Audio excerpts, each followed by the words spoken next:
Alright, my foodie friends, buckle up because we're about to embark on a culinary adventure that'll leave your taste buds begging for more. Today we're tackling the ultimate T-bone steak with a red wine reduction sauce that's so good it'll make your grandma's secret recipe blush. But trust me my friend, this recipe is so easy even a caveman could do it. Heck, they might even add it to their prehistoric cookbook. So let's dive in, shall we? First things first, we're going to grab some big, beautiful Idaho potatoes. I'm talking about the kind of spuds that would make Mr. Potato Head jealous. Wash them, scrub them, and give them a little love because these babies are about to become the stars of the show. Well, co-stars, let's not forget about our T-bone steaks. Next, we're going to cut those taters into chunks or wedges, leaving the skin on because we're not afraid of a little texture and flavor around here.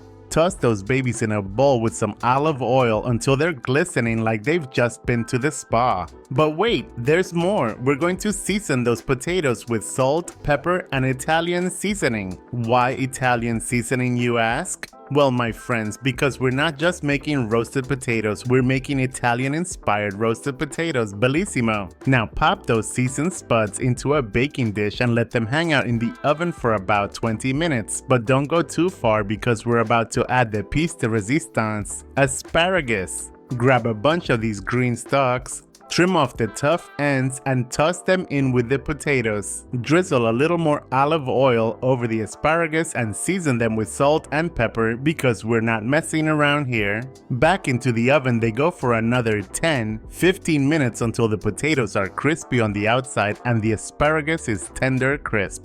First things first, we need to let those steaks come to room temperature. You know what they say, happy steak, happy life. Okay, maybe no one says that, but I just did. Pat the steak dry with paper towels to remove any excess moisture.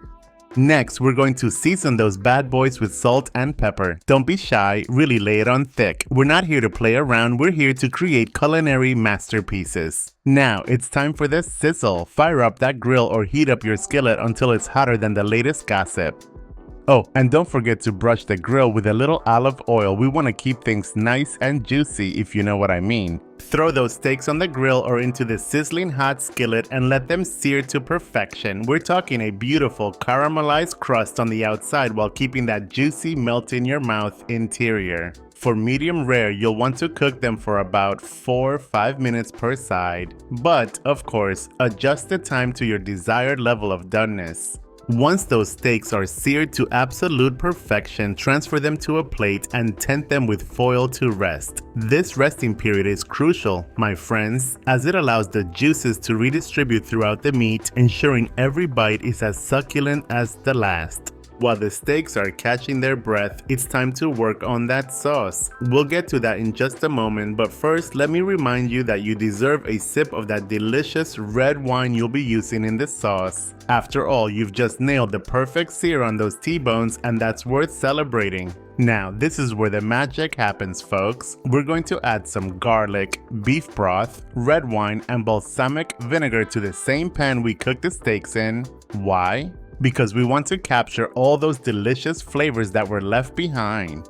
As the sauce simmers and reduces, your kitchen will be filled with aromas so tantalizing, your neighbors might call the fire department thinking there's a gourmet blaze happening. Finally, it's time to plate up this masterpiece. Place those juicy steaks on your best plates, drizzle that velvety sauce over the top, and garnish with some fresh rosemary for a touch of elegance. And there you have it, folks, the ultimate T-bone steak with red wine reduction sauce, served with roasted Idaho potatoes and asparagus. It's so good it'll make your taste buds do a happy dance. Oh, and before I forget, if you want the full written recipe, head on over to kelvinskitchen.com because let's be real, my storytelling skills are great, but you might need the actual instructions to pull this off. Now go forth and conquer those steaks and veggies, my friends. And remember, if anyone asks, you learned this recipe from the sassiest chef on the internet. Bon appetit. Okay, bye.